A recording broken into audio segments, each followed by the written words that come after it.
Reporter ടിവിയെ മറികടന്ന് രണ്ടാം സ്ഥാനം തിരികെ പിടിക്കാനുള്ള ശ്രമം ഫലം കാണാതെ 24 ന്യൂസ്. കഴിഞ്ഞ ദിവസം പുറത്തുവന്ന 2025 ആദ്യ ആഴ്ചയിലെ ബാർക്ക് അഥവാ ബ്രോഡ്കാസ്റ്റ് ഓഡിയൻസ് റിസർച്ച് കൗൺസിൽ റേറ്റിംഗിലും റിപ്പോർട്ടർ ടിവിയെ രണ്ടാം സ്ഥാനത്ത് നിന്ന് പിന്തള്ളാൻ ആർ ശ്രീകണ്ഠൻ നായരുടെ 24 ന്യൂസ് ചാനലിന് കഴിഞ്ഞില്ല. കേരള യൂണിവേഴ്സ് വിഭാഗത്തിൽ റിപ്പോർട്ടറിന് 63.40 പോയിന്റ് ലഭിച്ചപ്പോൾ 24ന് 58.97 പോയിന്റ് നേടാനേ സാധിച്ചുള്ളൂ. 4.4 പോയിന്റിന്റെ വ്യത്യാസമാണ് റിപ്പോർട്ടറും 24ഉം തമ്മിലുള്ളത്. തൊട്ട് മുമ്പത്തെ ആഴ്ചയിലേക്കാൾ പോയിന്റ് കൂടിയതാണ് റിപ്പോർട്ടറിന് രണ്ടാം സ്ഥാനം നിലനിർത്താൻ തുണയായത്. എന്നാൽ മുൻപത്തെ ആഴ്ചയിലേക്കാൾ പോയിന്റ് വർദ്ധിപ്പിക്കാൻ 24ന് കഴിഞ്ഞില്ല എന്ന് മാത്രമല്ല, നേരിയ കുറവ് സംഭവിക്കുകയും ചെയ്തു. പുതുവർഷത്തെ ആദ്യത്തെ ആഴ്ചയിലെ റേറ്റിംഗിലും വാർത്താ ചാനലുകളുടെ വിഭാഗത്തിൽ ഏഷ്യാനെറ്റ് ന്യൂസ് തന്നെയാണ് ഒന്നാം സ്ഥാനത്ത്. 87.20 പോയിന്റ് കരസ്ഥമാക്കിക്കൊണ്ടാണ് ഏഷ്യാനെറ്റ് റേറ്റിംഗിലെ അജയ്യത തുടരുന്നത്. പോയ വർഷത്തെ അവസാന ആഴ്ചയിലെ റേറ്റിംഗിനേക്കാൾ 1.2 പോയിന്റ് വർദ്ധിപ്പിക്കാനും ഏഷ്യാനെറ്റിന് സാധിച്ചു. കഴിഞ്ഞ കുറെ ആഴ്ചകളായി വാർത്താ ചാനലുകളുടെ റേറ്റിംഗ് ഇടിയുന്നതായിരുന്നു പൊതുപ്രവണത. പഴയ 120-140 റേഞ്ചിൽ നിന്നിരുന്ന റാങ്കിങ്ങിലേക്ക് സമീപകാലത്തൊന്നും വാർത്താ ചാനലുകൾ എത്തിയിട്ടില്ല. ഒരേ ആംഗിളിൽ കൂട്ടായ ശൈലിയിൽ അജണ്ട നിശ്ചയിച്ച വാർത്തകളുമായുള്ള മലയാളം ചാനലുകളുടെ അവതരണ രീതി ജനം കൈയൊഴിയുന്നു എന്നതാണ് നിലവിലെ സൂചന.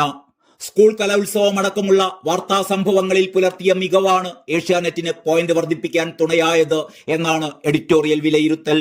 മനോരമ ന്യൂസിനെ പിന്തള്ളി 3 ആഴ്ചയായി 4ാം സ്ഥാനത്തായിരുന്ന മാതൃഭൂമി ന്യൂസ് വീണ്ടും 5ാം സ്ഥാനത്തേക്ക് പിന്തള്ളപ്പെട്ടു. 2025 1ാം വാരത്തിൽ മനോരമ 4ാം സ്ഥാനം തിരിച്ചുപിടിച്ചു. എന്നാൽ 4ാം സ്ഥാനക്കാരായ മനോരമയും 5ാം സ്ഥാനക്കാരായ മാതൃഭൂമി ന്യൂസും തമ്മിൽ നേരിയ വ്യത്യാസം മാത്രമേയുള്ളൂ. മനോരമ ന്യൂസിന് 34.22 പോയിന്റ് ലഭിച്ചപ്പോൾ മാതൃഭൂമി ന്യൂസിന് 34.12 പോയിന്റുകൾ ലഭിച്ചു.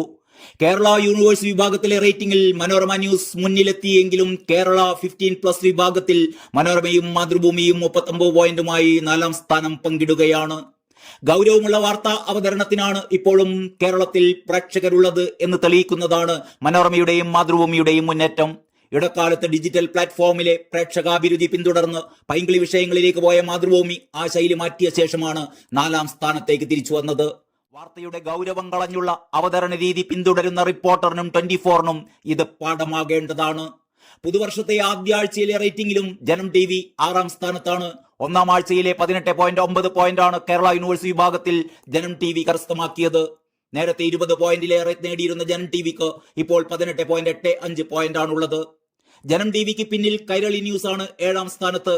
കൈരളി ന്യൂസിന് 14.31 പോയിന്റ് ഉണ്ട്. എന്നാൽ കൈരളിയുടെ 7ാം സ്ഥാനത്തിന് വെല്ലുവിളി ഉയർത്തിക്കൊണ്ട് ന്യൂസ് 18 കേരളം തൊട്ടുപിന്നിൽ തന്നെയുണ്ട്. 13.9 പോയിന്റ് നേടിയാണ് ന്യൂസ് 18 കേരളം 8ാം സ്ഥാനത്ത് തുടരുന്നത്. പതിവ് പോലെ മീഡിയ വൺ ചാനലാണ് ഏറ്റവും അവസാന സ്ഥാനത്ത്. 7.7 പോയിന്റ് മാത്രമാണ് മീഡിയ വണ്ണിന്റെ സമ്പാദ്യം. വേണു ബാലകൃഷ്ണൻ എക്സിക്യൂട്ടീവ് എഡിറ്ററായി ചുമതലയേറ്റ ശേഷം മീഡിയ വണ്ണിന്റെ വാർത്താ ഉള്ളടക്കത്തിൽ പ്രകടമായ മാറ്റങ്ങളുണ്ട്. പുതുതായി തുടങ്ങിയ ന്യൂസ് മലയാളം ചാനൽ പോയ വാരവും റേറ്റിംഗ് ചാർട്ടിൽ ഇടം പിടിച്ചിട്ടില്ല എന്നതും ശ്രദ്ധേയമാണ്.